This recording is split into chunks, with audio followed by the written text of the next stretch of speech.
Guys আমাকে একজন team code দিল, এই টিম কোডে যাও আর 1000 ডায়মন্ড কালেকশন ভার্সেস করে জিতে নিয়ে নাও। আর দেরি না করে আমি আমার ফেভারিট গেটআপটা নিয়ে তার টিম কোডে চলে গেলাম। আর টিম কোড ধরে যেতেই দেখি এটা দেখি ইন্ডিয়ার সবথেকে বড় কালেকশন ভার্সেস কিং জ্যাডক।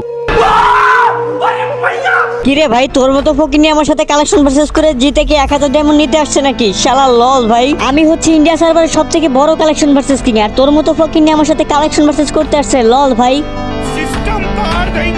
ভাই তুমি যদি ইন্ডিয়ার কালেকশন ভার্সেস কিং হও তাহলে আমি বাংলাদেশের কালেকশন ভার্সেস কিং। তাহলে চলো বাংলাদেশ ভার্সেস ইন্ডিয়া একটা কালেকশন ভার্সেস হয়ে যাক। তো বন্ধুরা, তোমরা যারা ইন্ডিয়াকে ভালোবাসো তারা কমেন্ট বক্সে 1 মিলিয়ন ইন্ডিয়া লিখে যাও। আর যারা বাংলাদেশিকে ভালোবাসো সবাই লাইক করে চ্যানেলটাকে সাবস্ক্রাইব করে যাও। এই নে নুবরার বাচ্চা, পারলেই যে এই বান্ডিলটা দেখা। আমি জানি তুই আমাদের ইন্ডিয়াকে কখনোই হারাতে পারবি না, পারলেইটা দেখা। আরে ভাই বাংলাদেশকে হারানো তো সহজ না, এই যে ভাই তোমার বান্ডিল। এই নে নুবরা, তুই এই বান্ডিলটা দেখা। যদি দেখাইতে পারোস তাহলে ভাবমু তোদের বাংলাদেশে জিতে গেছে। আরে লল ভাই, আমার বাংলাদেশের জন্য আমি সবকিছু করতে পারি। এই যে দেখো তোমার বান্ডিল। ভাই আজকের জন্য মনে হয় বাংলাদেশে জিতে গেল।